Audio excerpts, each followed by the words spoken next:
नमस्कार दोस्तों, मैं मुकेश वानवड़ी। आज हम देख रहे हैं एग्जाम पावर चैनल से कुछ अपने हिंदी के इतिहास के बारे में कुछ बातें देखेंगे। दोस्तों बात करें अगर हिंदी शब्द के बारे में, तो हिंदी शब्द किससे बना है, किस प्रकार से हिंदी शब्द की उत्पत्ति हुई, हिंदी शब्द कहाँ से आया, किस भाषा का है, इसके बारे में अपन थोड़ी सी जानकारी ग्रहण करेंगे। किसने सर्वप्रथम हिंदी शब्द का प्रयोग किया और जिसने प्रयोग किया उसने किसके लिए प्रयोग किया, हिंदी शब्द का प्रयोग सबसे पहले भाषा के लिए किसने किया। ये कुछ प्रश्न है हमारे जो लगभग परीक्षाओं में घूमते रहते हैं, उनके बारे में आप दोस्तों अपन अध्ययन करें। देखिए दोस्तों, अगर बात करें अपन हिंदी के इतिहास के बारे में, तो अपन कह सकते हैं जो हिंदी शब्द है उसकी उत्पत्ति कैसे है। सबसे पहले अपन देखते हैं हिंदी शब्द की उत्पत्ति। हिंदी शब्द की उत्पत्ति, अगर हिंदी की उत्पत्ति के बारे में दोस्तों अगर अपन जानकारी ग्रहण करें, तो जिस समय भारत एक था, तो ये अपन देखते हैं वृहत भारत का कुछ मानचित्र इस प्रकार से है दोस्तों, जिसमें अपने ये जो बांग्लादेश, म्यांमार, ये दोस्तों पहले भारत में एक समय था। वृहत भारत के बारे में अपन बात करें तो पूरे इसमें म्यांमार हो गया, बांग्लादेश हो गया, थोड़ा तिब्बत वाला हिस्सा, भूटान, नेपाल, इधर पाकिस्तान, अफगानिस्तान, काबुल, ये पूरा का पूरा दोस्तों अपने भारत था। समय के अनुसार यह कालांतर में धीरे धीरे बढ़ता गया दोस्तों। अगर बात करें अपन हिंदी शब्द के बारे में, तो देखिए दोस्तों, यहाँ से अपने एक हिमालय पर्वत श्रृंखला है जिसमें एक यहाँ पर एक नदी निकलती है जो अपने अरब सागर में जाकर समाहित हो जाती है, और इस नदी का नाम क्या है दोस्तों, सिंधु नदी। कौन सी नदी है? सिंधु नदी।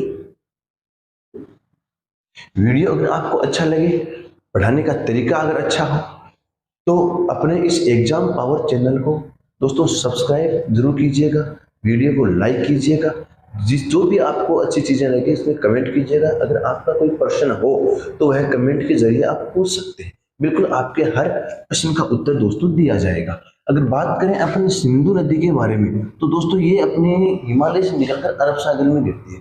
अच्छा, अगर थोड़ा सा और विस्तृत जानकारी लें, तो यहां से अपना एक आक्रमणकारी आया था दोस्तों, जिसका नाम क्या था, मोहम्मद गोरी। क्या था दोस्तों? मोहम्मद गोरी, जो अपने गजनी क्षेत्र का था, गौर क्षेत्र का था। ठीक है दोस्तों। अच्छा, मोहम्मद गोरी जिस क्षेत्र का था वहां की अपनी भाषा कौन सी थी? अरबी भाषा थी दोस्तों। कौन सी भाषा थी? अरबी। अगर अपन बात करें अरबी भाषा में, तो अरबी भाषा में दोस्तों अपने ये दो वर्ण नहीं है, ये दो ध्वनियां अपनी नहीं बोली जाती है दोस्तों। कौन सी? एक तो आपका स हो गया और एक आपका ध हो गया। अगर बात करें इसके उच्चारण के बारे में, तो श का उच्चारण वो लोग करते थे अपने किस रूप में? है के रूप में। और जो अपना ध है, ध का उच्चारण करते थे वो दोस्तों किस रूप में? द के रूप में। तो जो हमारी सिंधु नदी थी, इस नदी को उन्होंने क्या कहा? हिंदू नदी। क्या कहा दोस्तों? हिंदू नदी का। और जो क्षेत्र, जो इस सिंधु नदी के आसपास का क्षेत्र था, जो पहले कहलाता था सिंध क्षेत्र, क्या कहते थे अपन इसको? सिंध प्रांत कहते थे या सिंध क्षेत्र कहते थे। तो दोस्तों यह जो सिंध प्रांत है वह इस हिंदू नदी के हिसाब से क्या बन गया? हिंद प्रदेश बन गया दोस्तों। क्या बन गया? हिंद प्रदेश बन गया। अच्छा, बात करें अपन थोड़ी सी इसके बारे में और, तो यहाँ पर जो रहने वाले निवासी थे वो पहले जो सिंधी कहलाते थे, आर्य कहलाते थे, वह कालांतर में क्या बन गए? यानी जो हिंद प्रदेश के रहने वाले अपने जो निवासी थे, इन निवासियों को अपन ने क्या कहा दोस्तों? हिंदी कहा। क्या कहा? हिंदी कहा। हिंद प्रदेश के जो रहने वाले निवासी थे उनको अपन ने क्या कहा? हिंदी कहा दोस्तों। तो अगर बात करें हिंदी के बारे में, तो सबसे पहले हिंदी शब्द किसके लिए काम में लिया गया था? हिंद प्रदेश के निवासियों के लिए काम में लिया गया था। अगर बात करें थोड़ी सी आगे, तो दोस्तों अगर देखें हिंदी शब्द के बारे में, तो हिंदी शब्द का सर्वप्रथम प्रयोग किसने किया? काफी बार हमारा यह प्रश्न पुट अप किया जा चुका है दोस्तों। हिंदी शब्द का प्रयोग सर्वप्रथम किसने किया था? एक अपने विद्वान थे दोस्तों, कौन है? अमीर खुसरो। कौन थे? अमीर खुसरो, जिन्होंने हिंदी शब्द का प्रयोग सबसे पहले अपनी पुस्तक, इनकी एक पुस्तक थी दोस्तों, कौन सी? खलिक बारी। खलिक बारी नामक पुस्तक में इन्होंने सबसे पहले हिंदी शब्द का प्रयोग किया। और ये जो खलिक बारी पुस्तक है, यह दोस्तों क्या थी? हिंदी, अरबी, फारसी शब्दकोश। क्या था दोस्तों? हिंदी, अरबी, फारसी शब्दकोश था। हिंदी, अरबी, फारसी शब्दकोश था, जिसने गयासुद्दीन तुगलक के तुगलक शहजादे को हिंदी भाषा का ज्ञान देने के लिए इन्होंने इस पुस्तक की रचना की, जो शब्दकोश था, जिसका नाम था खलिक बारी। हिंदी, अरबी, फारसी शब्दकोश था। और इसी खलिक बारी पुस्तक में सर्वप्रथम नाम आया अपना कौन सा दोस्तों? हिंदी। इन हिंद प्रदेश के जो निवासी थे, उन्होंने अमीर खुसरो ने क्या कहा? हिंदी कहा। और एक दोस्तों और शब्द आया, कौन सा? हिंदवी। जो हिंदी शब्द था वह तो आया यहाँ के निवासियों के लिए, और जो हिंदवी शब्द था यह आया दोस्तों भाषा के लिए। हिंदवी शब्द किसके लिए आया? भाषा के लिए। और बात करें हिंदी शब्द के बारे में, तो ये दोस्तों किसके लिए आया? निवासियों के लिए आया था। अच्छा, बात करें थोड़ी सी अमीर खुसरो के बारे में। और अमीर खुसरो को पहेलियों का जनक कहा जाता है, मुकरियों का जनक कहा जाता है दोस्तों। सबसे पहले पहेलियां और मुकरियों का प्रयोग सबसे पहले अमीर खुसरो ने ही किया। इनकी एक पुस्तक का नाम भी है दोस्तों, पहेलियां एवं मुकरी। बात करते हैं थोड़ी सी आगे। तो अमीर खुसरो को हमारे इतिहासकारों ने एक उपाधि दी। कौन सी उपाधि दी थी? तूती ए हिंद। तूती ए हिंद, अर्थात अपन ये कह सकते हैं हिंदी का तोता। हिंदी का तोता। अमीर खुसरो को दोस्तों इतिहासकारों ने एक उपाधि दी, जिसका नाम है तूती ए हिंद, जिसका अर्थ होता है हिंदी का तोता। बात करें थोड़ी सी आगे, तो दोस्तों ये तो हो गया हिंदी शब्द का प्रयोग किसके लिए? निवासियों के लिए। अगर हिंदी शब्द का प्रयोग अपन भाषा के लिए देखें, तो सबसे पहले हिंदी शब्द का प्रयोग भाषा के लिए जो विद्वान थे वह कौन थे दोस्तों? हिंदी शब्द का प्रयोग भाषा के लिए कौन थे? इंशा अल्लाह खां। क्या नाम था इनका? इंशा अल्लाह खां। ये इंशा अल्लाह खां वो व्यक्ति थे जिन्होंने हिंदी शब्द का प्रयोग सबसे पहले किसके लिए किया था? भाषा के लिए किया था दोस्तों। अच्छा, उस समय हिंदी जो भाषा थी उसे हिंदी भाषा न कहकर अपन क्या कहते थे? खड़ी बोली कहते थे दोस्तों।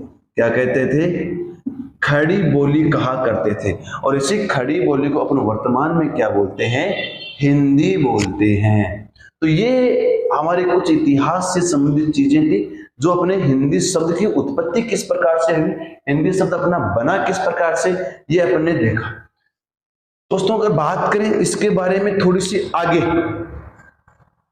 तो एक इसका आता है संवैधानिक दृष्टिकोण। संवैधानिक दृष्टिकोण के बारे में अगर अपन दोस्तों चर्चा करें, तो काफी बार यहां से प्रश्न पूछे गए हैं। बहुत बार हिंदी भाषा के इतिहास से संवैधानिक दृष्टिकोण से हमारे प्रश्न पूछे जा चुके हैं। कुछ अपने भाषा आयोग के प्रश्न हैं, कुछ अपने इसके विश्व हिंदी दिवस के बारे में, विश्व हिंदी सम्मेलन के बारे में कुछ प्रश्न। तो अपन देखते हैं हिंदी भाषा का संवैधानिक दृष्टिकोण।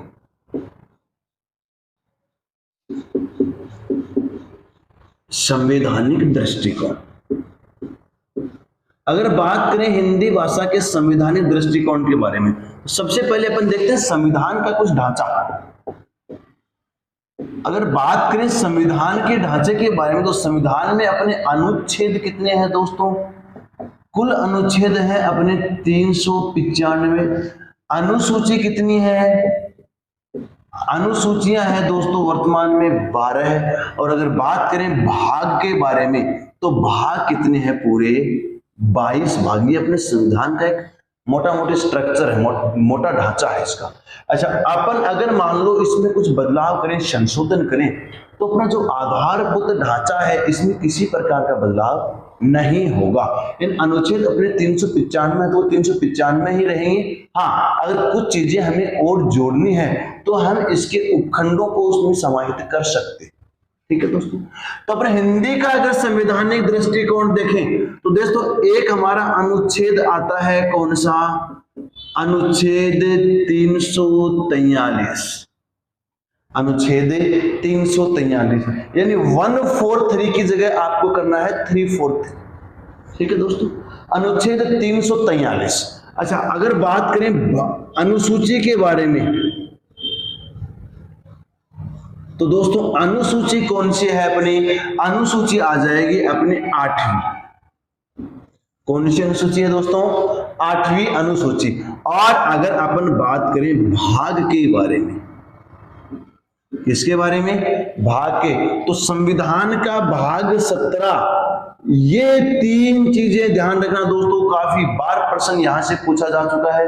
अनुच्छेद कौन सा? 343। अनुसूची कौन सी? 8वीं। और भाग अपना कौन सा है? 17वां भाग। ये अनुच्छेद ये बोलता है कि हिंदी भारत की कौन सी भाषा होगी दोस्तों? राजभाषा होगी। खास ध्यान रखना, हिंदी को किस रूप में स्वीकार किया गया है? राजभाषा के रूप में स्वीकार किया गया है। ये भ्रांति मात्र है कि हिंदी भारत की राष्ट्रभाषा है। दोस्तों भारत की कोई भी भाषा राष्ट्रभाषा नहीं है।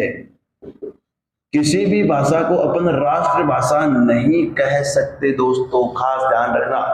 तो हिंदी भारत की क्या है? राजभाषा है। किस अनुच्छेद के अनुसार? 343 के अनुसार। अनुच्छेद 343 साफ साफ कहता है कि हिंदी भारत की राजभाषा है तथा इसकी सहायक भाषा दोस्तों कौन सी है? अंग्रेजी। और इसकी लिपि कौन सी है? लिपि कौन सी है दोस्तों? देवनागरी। जिस लिपि में अपन लिख रहे हैं, ये जो सिंबल अपन लिख रहे हैं, ये दोस्तों देवनागरी लिपि के सिंबल हैं, देवनागरी लिपि के प्रतीक चिन्ह। तो इसकी लिपि होगी हमारी देवनागरी। दोस्तों कुछ अपने जो विद्वान थे उन्होंने हिंदी को राष्ट्रभाषा के रूप में स्वीकार करना चाह रहे थे, परंतु जो अपने भारत का नीचे वाला क्षेत्र है, यानी ये वाला भाग है, दक्षिण वाला भाग है, इन्होंने इसका काफी यानी पुरजोर विरोध किया। और पुरजोर विरोध करने उन्होंने इसीलिए कहा कि अगर भारत की हिंदी राष्ट्रभाषा होगी तो हमारा ये दक्षिण वाला भाग अलग देश बनेगा, और वो उसका नाम क्या होगा दोस्तों? द्रविड़ नाडु। इन्होंने एक अलग देश की मांग कर दी थी दोस्तों। इसलिए विद्वानों ने जब भाई भारत आजाद हुआ तो कम से कम टुकड़े चाह रहे थे भारत के। पाकिस्तान ही अलग हुआ, वो भी उन्होंने भी, महात्मा गांधी ने कहा था कि अगर भारत के टुकड़े होंगे तो मेरी लाश पर से होंगे। इसीलिए द्रविड़ नाडु को एक अलग देश न बनाकर इस अपने ही राष्ट्र में यानी भारत में ही स्वीकार करने के लिए जो हिंदी थी उसे किस रूप में स्वीकार कर लिया? राजभाषा के रूप में स्वीकार कर लिया था। कितने वर्षों के लिए दोस्तों? 15 वर्षों के लिए। कितने वर्ष के लिए? 15 वर्ष के लिए। परंतु कालांतर में लगभग 1962 में इसमें 15 वर्षों में संशोधन करके इसको अनंत काल के लिए बढ़ा दिया गया। किसके लिए? अनंत काल के लिए बढ़ा दिया गया दोस्तों।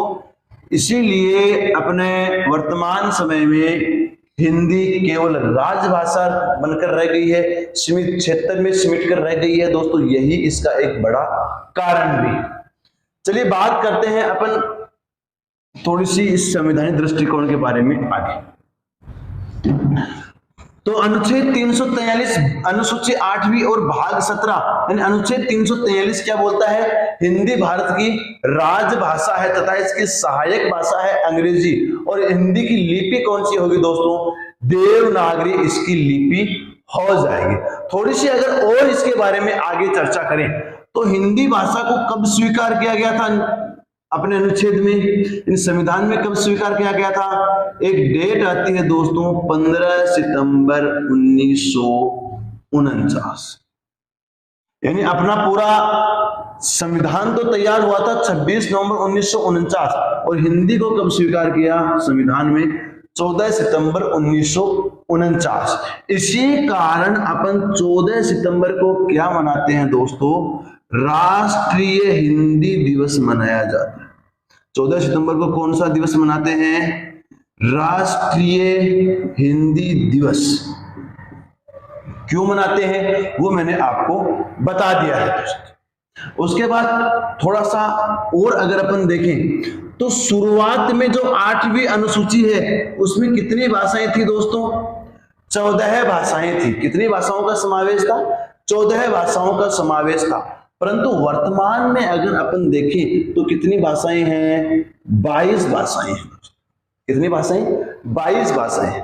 अगर इसमें जुड़ने वाली भाषाओं के बारे में जानकारी ग्रहण करें तो अपना 1967 में हुआ था 21वां संविधान संशोधन। कौन सा? 21वां संविधान संशोधन। और इस 21वें संविधान संशोधन के तहत एक भाषा जोड़ी गई थी दोस्तों। कौन सी? सिंधी भाषा।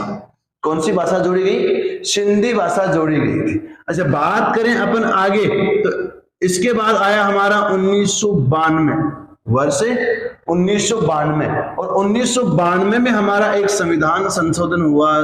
कौन सा संविधान संशोधन? 71वां संविधान संशोधन। और इस संविधान संशोधन के लिए 3 भाषाएं जोड़ी गई, जिसको अपन तीनों को अगर छोटे रूप में देखें तो नमक शब्द ले सकते। न से अपना हो गया नेपाली, मैं से अपना हो गया मणिपुरी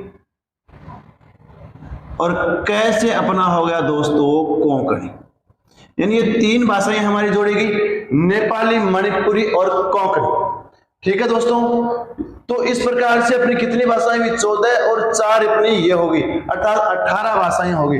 और उसके बाद वर्ष 2003-4 में 3-4 इसलिए बोला जा रहा है क्योंकि दिसंबर 2003 में ये संविधान संशोधन आया और जनवरी 2004 में इसको लागू किया गया।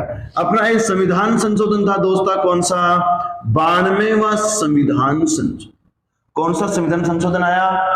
92वां संविधान संशोधन। और इस 92वें संविधान संशोधन के तहत अपने 4 भाषाएं जोड़ी गई।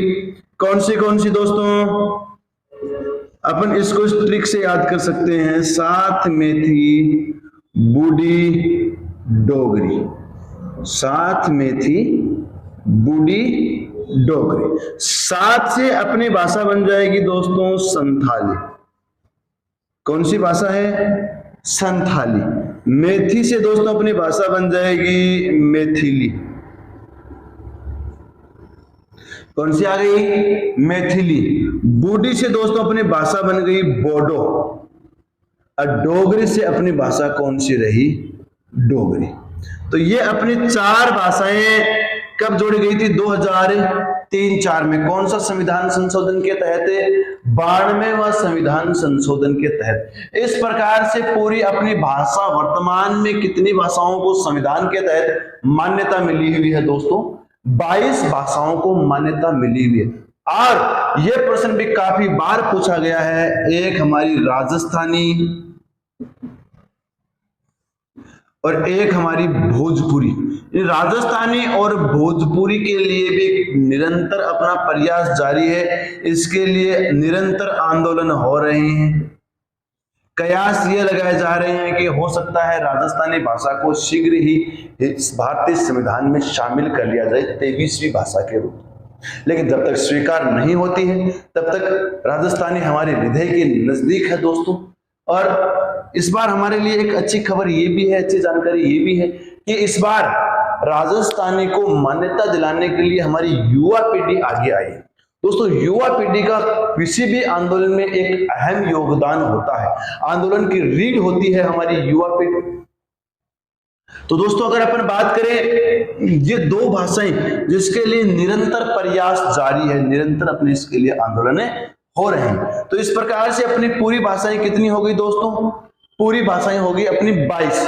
और शुरुआत में कितनी थी? 14 भाषाएं हमारी संविधान में शामिल की गई थी। दोस्तों बात करें अगर थोड़ी सी इसमें आगे,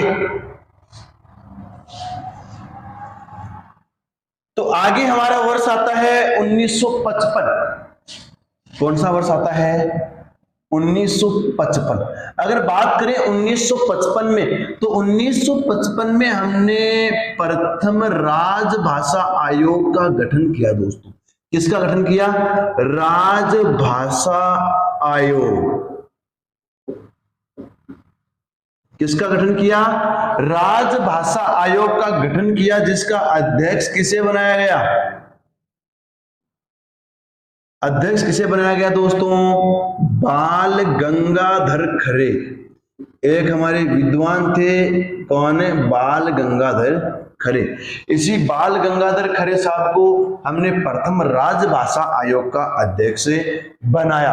अच्छा, यहां से इसमें कुछ फिर संशोधन होते गए दोस्तों, वो ज्यादा हमारे लिए इतने महत्वपूर्ण नहीं है। अगर बात करें इसमें आगे, तो उसके बाद हमारा वर्ष आया 1975। इसी से संबंधित है दोस्तों। प्रथम राजभाषा आयोग का गठन तो कब हुआ? प्रथम राजभाषा आयोग का गठन तो कब हुआ? 1955 में। और राजभाषा आयोग की स्थापना कब हुई प्यारे दोस्तों? राजभाषा आयोग की स्थापना अगर अपन बात करें, तो राजभाषा आयोग की स्थापना कब हुई? 1975 को हुई थी दोस्तों। प्रथम अध्यक्ष कौन है? बाल गंगाधर खरे।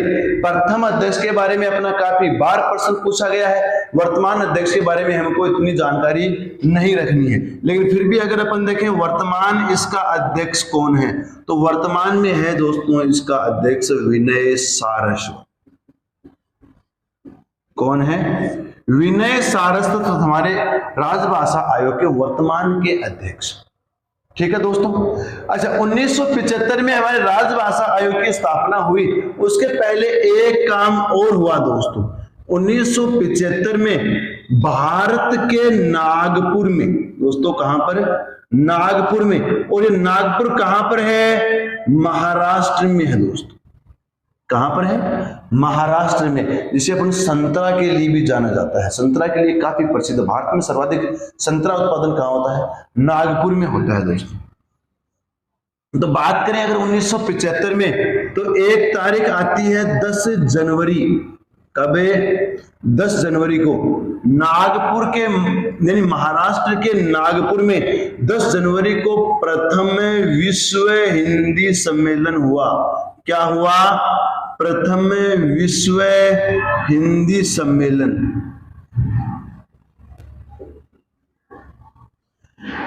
प्रथम विश्व हिंदी सम्मेलन हुआ, जिसकी अध्यक्षता किसने की? अध्यक्षता किसने की दोस्तों? प्रथम विश्व हिंदी सम्मेलन की अध्यक्षता की थी तत्कालीन प्रधानमंत्री, यानी 1975 में भारत का प्रधानमंत्री कौन? दुर्गा जिसको कहा जाता है, जिसको आयरन लेडी कहा जाता है दोस्तों, कौन है? इंदिरा गांधी। कौन थी दोस्तों? इंदिरा गांधी। यानी प्रथम राजभाषा आयोग की स्थापना कब हुई? 10 जनवरी 1975। प्रथम राजभाषा आयोग की अगर बात करें, प्रथम राजभाषा आयोग का गठन कब हुआ, तब तो अपन बात करते हैं 1955 में। प्रथम राजभाषा आयोग का गठन कब हुआ? 1955। राजभाषा आयोग की स्थापना कब हुई? 1975। और अगर अपन बात करें तो प्रथम विश्व हिंदी सम्मेलन कब हुआ था? 10 जनवरी 1975 को। दोस्तों इस 10 जनवरी को ध्यान रखना, 2006 से, कब से? 2006 में अपने भारत के प्रधानमंत्री कौन थे? डॉक्टर मनमोहन सिंह।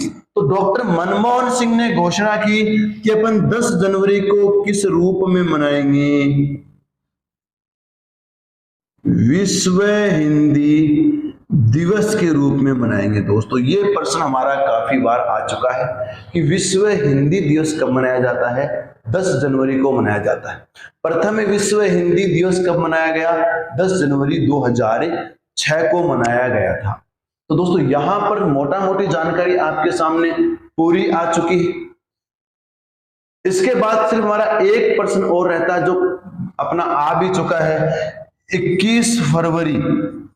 बिल्कुल दोस्तों, वैलेंटाइन डे के 7 दिन बाद, वैलेंटाइन डे के 7 दिन बाद एक डेट आती है हमारी 21 फरवरी।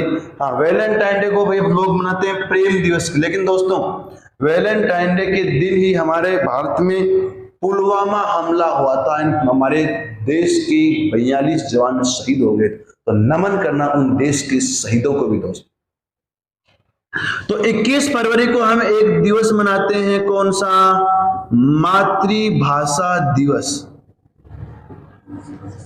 कौन सा दिवस है दोस्तों? मातृभाषा दिवस। कब मनाया जाता है? 21 फरवरी को मनाया जाता है।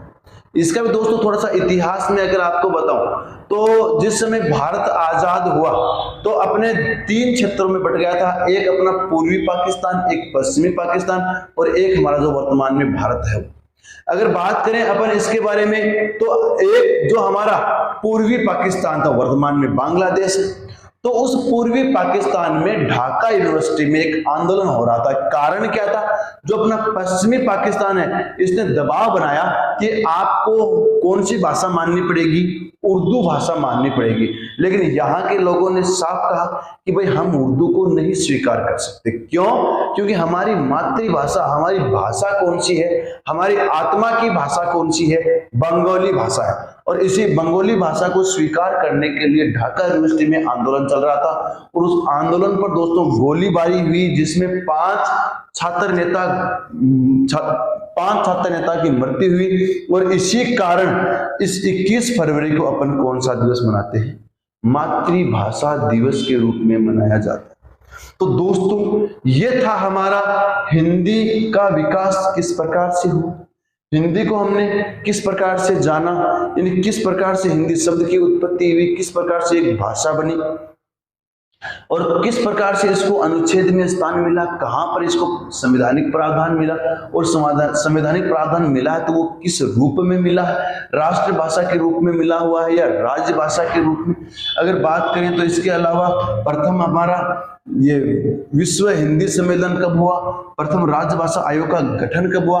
दोस्तों एक चीज और ध्यान रखना, जो अपना भाग 17 है उसमें हमारे पूरे कितने अनुच्छेद हैं, ये भी प्रश्न हमारा आ चुका है। 343 से लेकर 351 कितने अनुच्छेद होता है दोस्तों? 9 अनुच्छेद होते हैं। ये 9 अनुच्छेद हमारे किससे संबंधित हैं?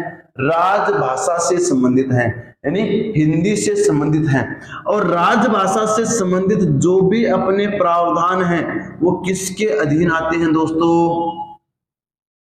राष्ट्रपति के अधीन आते हैं। अर्थात किसी भी राजभाषा आयोग का गठन करना हो, किसी भी भाषा को हमने संवैधानिक दृष्टिकोण में शामिल करना हो, संवैधानिक प्रावधान देना हो या किस भाषा को संवैधानिक से बाहर निकालना हो, इन सारी बातों पर निर्णय हमारा कौन करेगा? राष्ट्रपति करेगा दोस्तों। जैसे मान लो अगर हमारी राजस्थानी भाषा को संवैधानिक प्रावधान दिया जाए तो उस पर अंतिम निर्णय कौन लेगा? हमारे भारत का राष्ट्रपति। और वर्तमान में दोस्तों भारत का राष्ट्रपति कौन है? द्रौपदी मुर्मू, जिसे अपन प्रथम आदिवासी महिला राष्ट्रपति भी बोल सकते हैं, जिसे अपन भारत की दूसरी महिला राष्ट्रपति भी बोल सकते हैं दोस्तों। अगर बात करें इसमें थोड़ा सा आगे तो दोस्तों ये हो गया हमारा हिंदी शब्द की उत्पत्ति, हिंदी भाषा का हमारा इतिहास, यानी किस प्रकार से हिंदी भाषा बनी। अब अगर अपन बात करें थोड़ी सी इसके बारे में आगे तो भाषा शब्द के बारे में अपन थोड़ी सी जानकारी ग्रहण करते हैं। एक बार अपन हिंदी व्याकरण के बारे में नहीं जानकारी ले रहे हैं, जो इसके मोटा मोटी तथ्य हैं, जो इसके बाहरी तथ्य हैं, जहां से काफी बार प्रश्न पूछे जा चुके हैं, हम वहां उन तथ्यों को एक बार टच कर रहे हैं। अगर बात करें भाषा शब्द के बारे में तो भाषा शब्द अपने किस शब्द से बना हुआ है? भाष धातु से बना हुआ। भाषा शब्द किस धातु से बना हुआ है दोस्तों? भाष धातु से बना हुआ है। और भाष धातु का अर्थ कहना यानी क्या होता है? जानना होता है। भाष धातु का अर्थ क्या होता है दोस्तों? जानना। और किसी भी चीज को जानने की विधि को ही अपन क्या कहते हैं? भाषा कहते हैं प्यारे दोस्तों। अगर भाषा की परिभाषा के बारे में अगर अपन चर्चा करें तो भाषा के परिभाषा के रूप में अपन क्या कह सकते हैं, जो विचार विनिमय के साधन को ही अपन क्या बोलते हैं, भाषा बोलते हैं। विचार विनिमय के साधन को ही अपन क्या बोलते हैं, भाषा कहते हैं। अगर परिभाषा आपने बहुत पहले ही पढ़ी होगी, अपने विचारों को दूसरों को समझाना और दूसरों के विचारों को समझने का नाम ही दोस्तों क्या कहलाता है, भाषा कहलाता है। तो विचार विनिमय के साधन को अपन क्या कहते हैं, भाषा कहते हैं दोस्तों। अच्छा, भाषा के अगर मोटा मोटी जानकारी लेनी, ज्यादा चर्चा नहीं लेनी इसके बारे में। अगर भाषा के हम भेदों के बारे में चर्चा करें तो मुख्य रूप से कितने भेद होते हैं, 3 भेद होते हैं दोस्तों। कौन से कौन से? एक तो हमारी होती है लिखित भाषा, एक होती है हमारी मौखिक भाषा, और एक हमारी कौन सी होती है दोस्तों, सांकेतिक भाषा। अगर बात करें लिखित भाषा के रूप में तो जो हम लिखित रूप में दस्तावेज जो भी मैं लिख रहा हूं वो सारे लिखित भाषा के उदाहरण है दोस्तों। जो भी हम लेख लिख रहे हैं, निबंध लिख रहे हैं, कविता लिख रहे हैं, ये सारे के सारे हमारे किस भाषा में आते हैं, लिखित भाषा में। जो भी हम पत्राचार करते हैं, पत्रों का व्यवहार करते हैं, प्रार्थना पत्र लिखते हैं, जो भी अगर हम किसी भी सरकारी कार्यालय में दस्तावेज भेजें तो सारे के सारे हमारे किस रूप में होते हैं दोस्तों, लिखित रूप में होते हैं। बात करें अपन मौखिक रूप के बारे में तो जो चीजें मैं बोल रहा हूं, भाई जो चीजें मैं बोल रहा हूं सारी के सारे तो बोर्ड पर लिख नहीं सकता। तो जो मैं बोल रहा हूं वह हमारी किस भाषा से संबंधित है दोस्तों, मौखिक भाषा से संबंधित है। यानी मौखिक भाषा वह होगी जिसका क्या किया जाए, उच्चारण हो, और ये अपना किस रूप में है हो, लेख में हो, यानी लिखित रूप में हो, और इस ये क्या हो, उच्चारण में हो। जो भी अपन समाचार का वादन करते हैं, समाचार का लेखन नहीं दोस्तों, समाचार का वादन यानी उच्चारण अपन करते हैं। अपन सुबह सुबह प्रार्थना सभा करते हैं, और ये प्रश्न तो आया हुआ भी है कि सुबह बालक प्रार्थना सभा में किस भाषा का प्रयोग करते हैं, मौखिक भाषा का प्रयोग करते हैं दोस्तों। अगर बात करें अपन सांकेतिक भाषा के रूप में तो जो भी आपके यातायात के नियम हैं, जो भी आपके यातायात के नियम हैं, या अपन ये कह सकते हैं जो भी आपके डिफेंस के कार्य हैं, या रक्षा दलों के जो अभियान है, वो सारे के सारे किस भाषा में हुए हैं दोस्तों, सांकेतिक भाषा में हुए हैं। कोई दिक्कत, बस यही जानकारी आपको मोटा मोटी ध्यान में रखनी है। लीजिए दोस्तों, आज का हमारा ये सेशन कंप्लीट अपन करते हैं, बाकी जानकारी अपन ग्रहण करेंगे अगले वीडियो में। अगर वीडियो आपका अच्छा लगा हो, जानकारियां अगर आपकी अच्छी लगे हो तो हमारी एग्जाम पावर चैनल को सब्सक्राइब कीजिए, हमारी इस वीडियो को लाइक कीजिए और ज्यादा से ज्यादा लोगों तक पहुंचाएं दोस्तों इस बात को। तो मैं मुकेश मारवाड़ी, बात करते हैं अपन अगले वीडियो में। तब तक के लिए जय हिंद, जय भारत, जय जय राजस्थान।